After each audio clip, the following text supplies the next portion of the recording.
Well, Chris, thanks for this kind introduction. As he told you, I've written a book together with a co-author who works in investment banking. The presentation today is actually not about the book, and that has two reasons. First, the book, to summarize the book, it would be just too long. We would be here for like a day. And the second reason is I've complemented my co-author in a way that my view was more on the macroeconomy, and my co-author is more on the technical side, more on the finance side. So today in my presentation, I will talk more about the big picture. And I decided to pick up something that is in the media these days. Fintech is the buzzword today. So the title of the presentation is a question. It's Marketplace, is it the new subprime? Let me start with a quote you have all seen before. It's by Paul Volcker, a former head of the Federal Reserve Board. He once said that the only useful banking innovation was the ATM. And this quote got famous during the last financial crisis when all these complex models exploded, and actually the people who were telling us that they improved risk management were dumbfounded in a way. So I must say that I sort of agree with Paul Volcker, but not completely, because he got it right. But the point is, there are a lot of useful innovations in finance, but in the end, they always turn out bad. And this is the working hypothesis of this talk, which is divided into two parts. The first one is, I would say, a talk about shadow banking 1.0, and the second one, the evolving of shadow banking 2.0.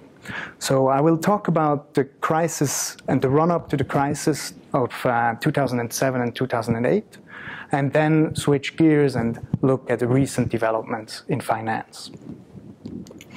So let me start with a quick reminder. I know you all had the CFA exam and there was economics in it, but just as a quick refresher.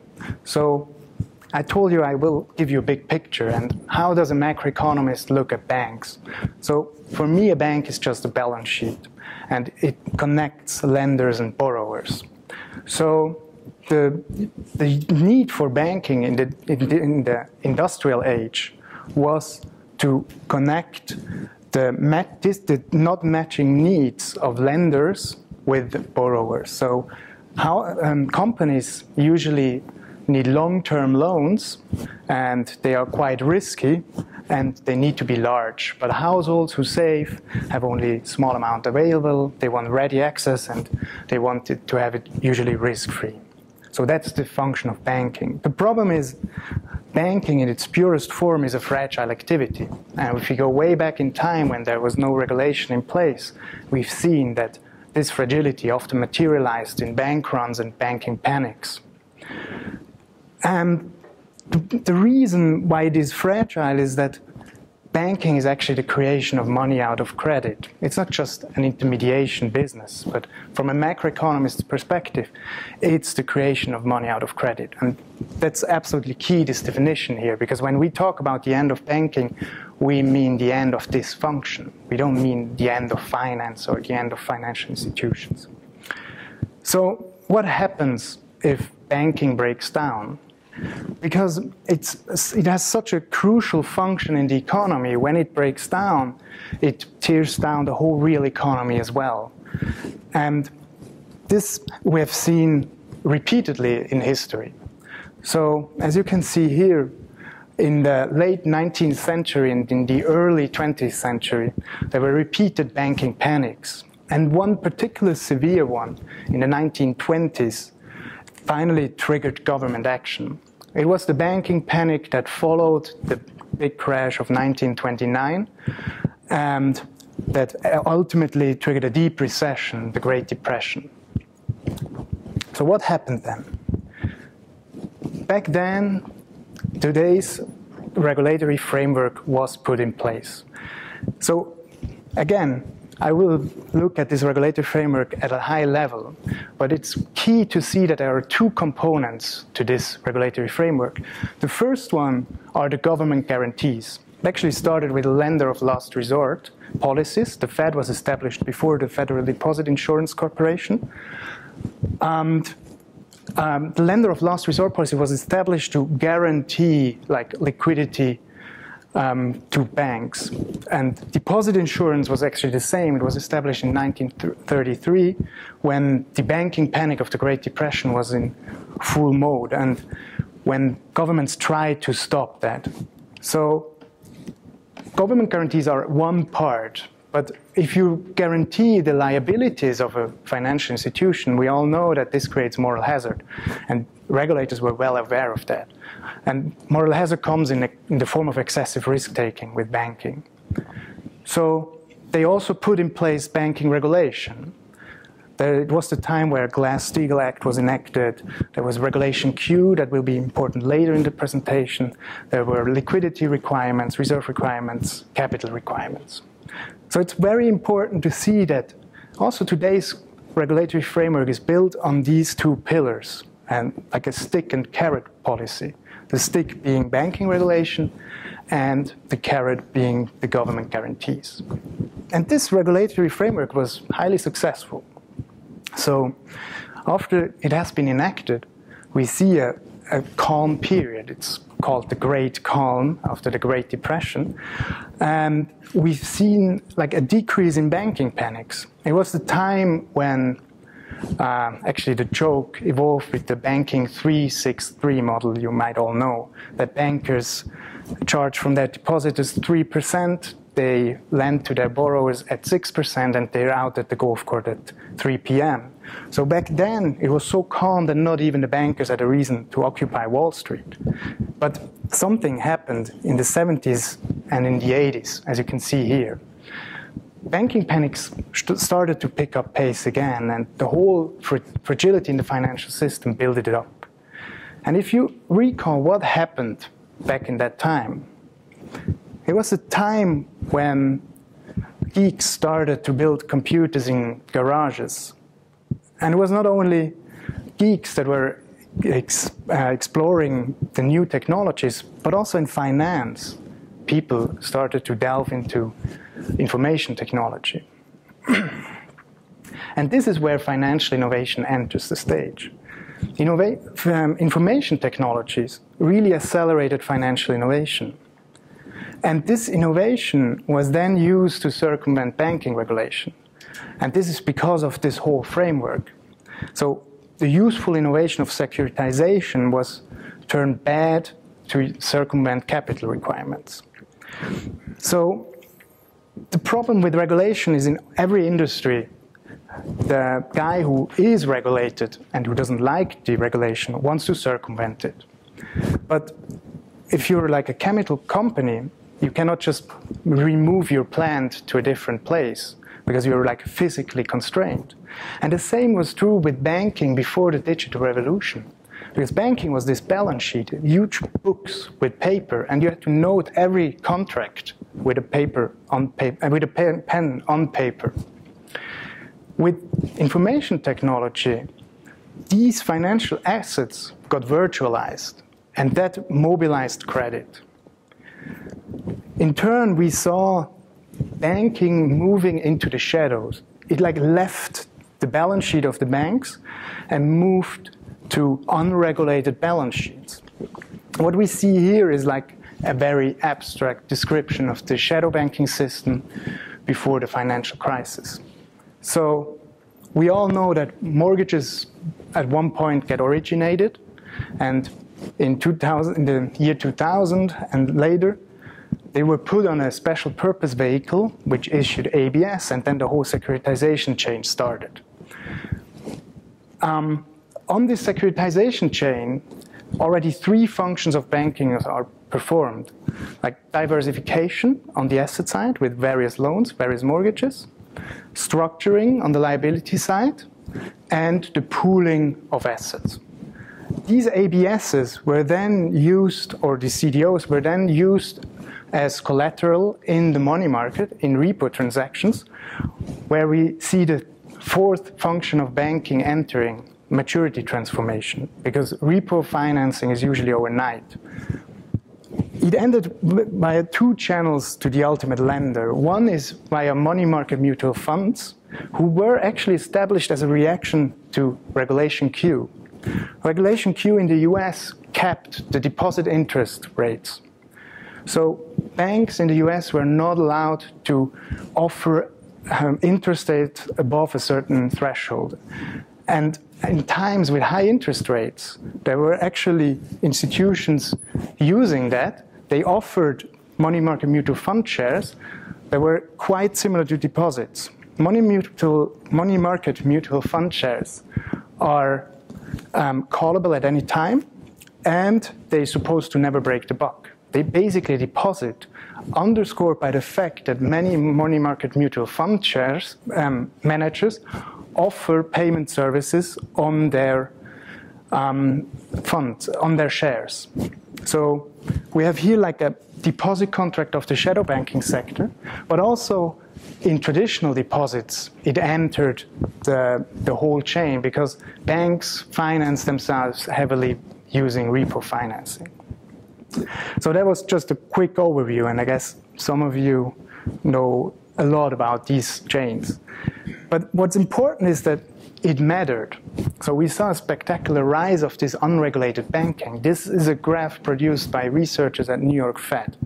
And you see how at the peak of the financial crisis, the liabilities in the shadow banking sector, and actually the net liabilities, because you have to net the things, were double the size of the traditional banking liabilities.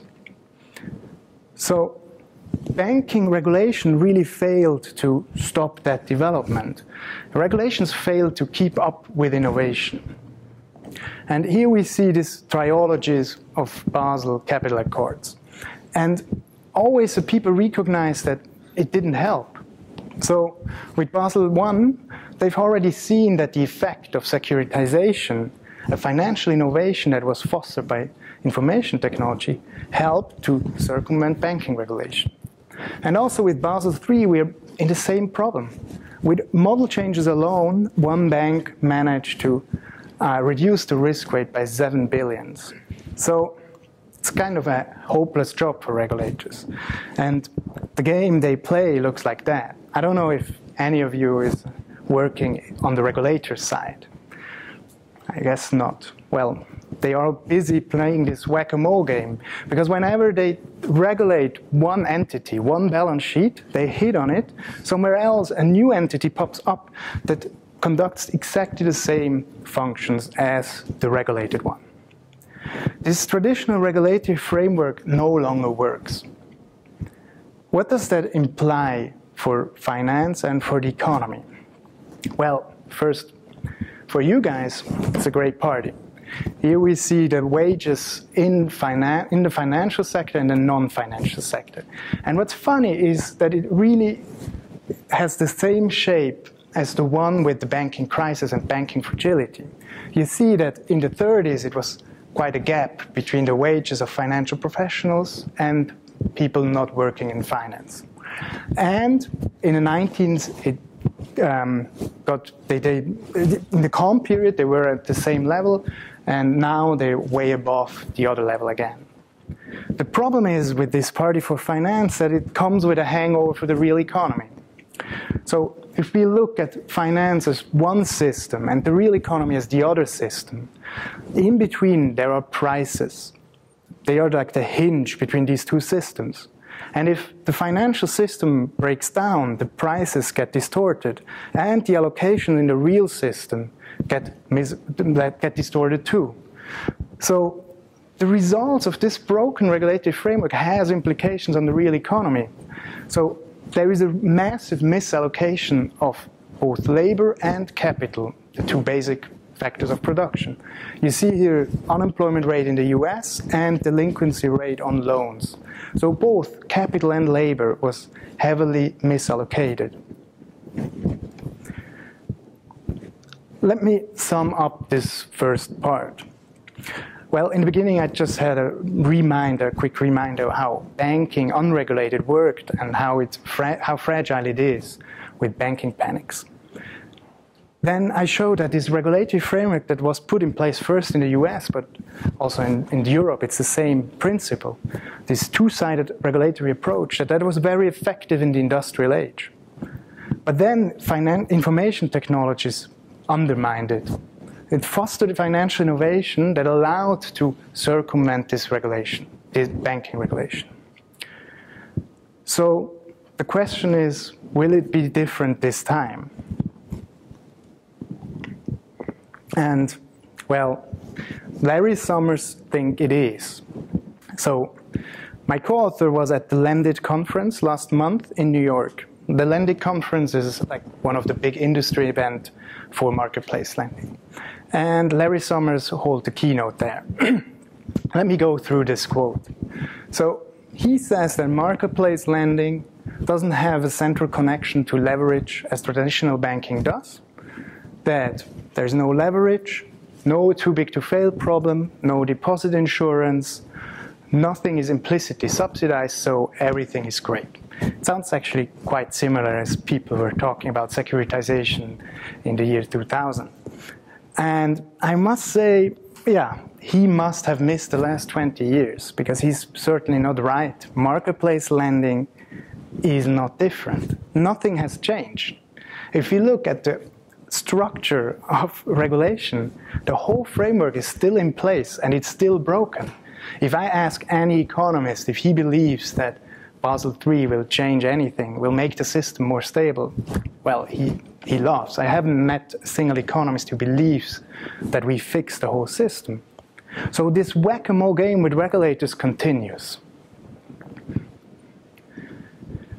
And what's sad, because financial innovation turns bad once again. And let me show that now with peer-to-peer lending and marketplace lending, because it perfectly exemplifies how it works. So initially there was peer-to-peer lending. We started in the year 2000 with Zopa in the UK, and in the US quickly new companies popped up. And peer-to-peer lending is really a useful financial innovation because it allowed to link borrowers and lenders directly. And I mean retail borrowers and retail lenders. So peer-to-peer lending allowed for all the textbook functions of banking. They allowed for pooling, they allowed for diversification, and even for market liquidity. Because you could establish secondary markets where peer-to-peer loans are traded. So this peer-to-peer lending is a huge innovation. The problem is that it turned bad. It transformed into this corrupted marketplace lending we see today. The returns of peer-to-peer loans attract the banking institutions because without any intermediation, of course, there's like a huge interest rate gap. And banking institutions had access to central bank liquidity and had some liabilities guaranteed. So it was, again, this broken regulatory framework that pushed peer-to-peer lending into marketplace lending. I would even say peer-to-peer lending is dead today. With Lending Club, it's already 80% of investors are institutional investors and not retail investors anymore. And it's, once again, shadow banking. So let me go into the detail, because one could still think peer-to-peer lending, marketplace lending, it's just a rebranding with salt to orange, orange to salt. But that's not how it looks. So one could think marketplace, it's a marketplace between borrowers and investors. The problem is it looks exactly like shadow banking again. In between the ultimate investor and the ultimate borrowers, many financial institutions have established themselves. Let me give you two recent examples, because the whole development is still evolving and the volumes are not that big actually. So first there is SoFi. SoFi stands for social finance. And these are like the second generation marketplace operators. It's funny because they really have no peer-to-peer element in them whatsoever. So SoFi has a balance sheet. If you're a borrower, you can go to their page apply for a mortgage or a student loan and you get your money. Then on the liability side, they securitize these loans. So it's again like package loans into an SPV, securitize them, and put them on the money market. They have recently got an A rating for their securitization tranche in December by Standard & Poor's. It's only 350 million, so it's just about to start. But that shows that peer-to-peer lenders, that's not where the music plays these days. It's really about this securitization of retail loans again. The other example is one where we see how banking institutions get involved. It's a deal that was announced last month between Lending Club, Varadero Capital, and Citibank. So Lending Club is the biggest peer-to-peer lender in the world, and they have set up this agreement to sort of tap depositors' money with to tap this money. To see that how it goes up to Lending Club, imagine you're a depositor at Citibank. So you bring your money to Citibank. They use that money in that deal to establish a credit facility with Varadero Capital, which then uses this credit facility to buy up Lending Club peer-to-peer loans, which actually are not even Lending Club peer-to-peer loans, but they are granted by a third bank, by a Utah-based bank called WebBank. So there's like 4 financial institutions already involved. So with... Could you repeat again the flow instruction? Sorry? Could you repeat again how it works? Citi to... Okay, Citibank is like on the balance sheet of Citibank. I go to Citibank, I give them a deposit contract. And they have a credit facility established for Varadero Capital. So they can tap that, and they use their money to buy peer-to-peer loans from Lending Club. So that's very recent. And it's also, from the size, it's not that big. It's only 150 million, exactly. But what these 2 examples show is that, well, let's go back to that quote, what it says. Because Larry Summers said there is no leverage involved. Varadero Capital is a hedge fund. There's pure leverage involved. Then Citibank is clearly too big to fail. It enjoys deposit insurance. It is implicitly subsidized. People guess that the subsidy of all too big to fail banks are 700 billions. And there is no greater contribution to stability because we're back in the banking system.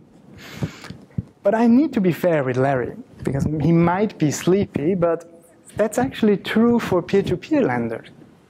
Because with peer-to-peer lenders, there is no leverage involved. You link directly households with lenders.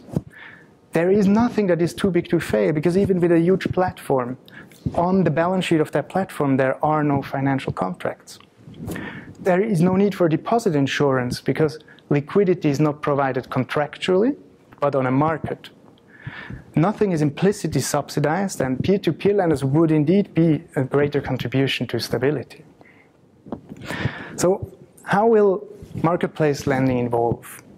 These are the most recent figures, and you see that it's like growing exponentially. It's now close to $80 billion. And we think that it will continue to grow, because it's funny that this is a Citibank chief executive who said that quote. As long as the music is playing, you got to get up and dance, and people will continue to dance. Complexity will increase, because to dance, regulators should not watch, and opaqueness is absolutely needed to stay ahead in this whack-a-mole game. Furthermore, we think lending standards will fall, because with tapping guaranteed funds, the whole risk allocation is distorted again. So the problem will probably not, it will not be a question about will there be a crisis, but just when will it be? But basically that's always the case. So that's nothing new. But the timing will determine what happens with marketplace lending. Because there are like 2 scenarios. And the later the crisis happens, the better for marketplace lenders. So if they fail to become too big to fall, then it will end up in tears, but just for some financial institutions. But if they grow big enough to already get systemic relevance, then they threaten to bring down the whole system again. And if we think about subprime mortgages, that was not such a big market. It was like 300 billion estimated in 2007 in a speech by Bernanke. And funnily, Bernanke said, like, subprime mortgages are the result of financial innovation and better risk management, just like half a year before the whole thing collapsed. So this grow big enough for systemic relevance can go quickly. I would say now it's not the case, and also these examples I brought up with SoFi and Lending Club, those must not be the ones who grow big. But I'm absolutely positive, or negative in a way, that the whole thing will end up in shadow banking. So what are the conclusions then of this talk, of what happens on finance these days, on financial markets these days? Well, I think the conclusions are really the ignored lessons of the last financial crisis.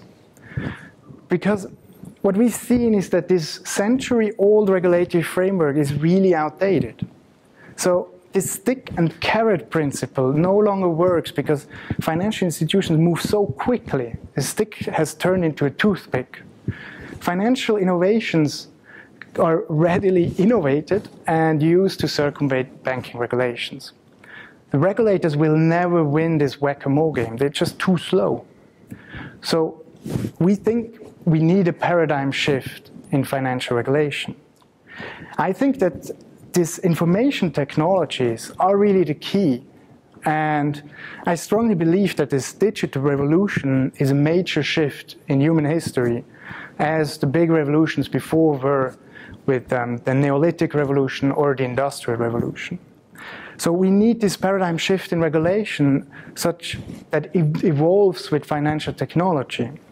The old framework was suitable for the industrial age, but it certainly is not for the digital age.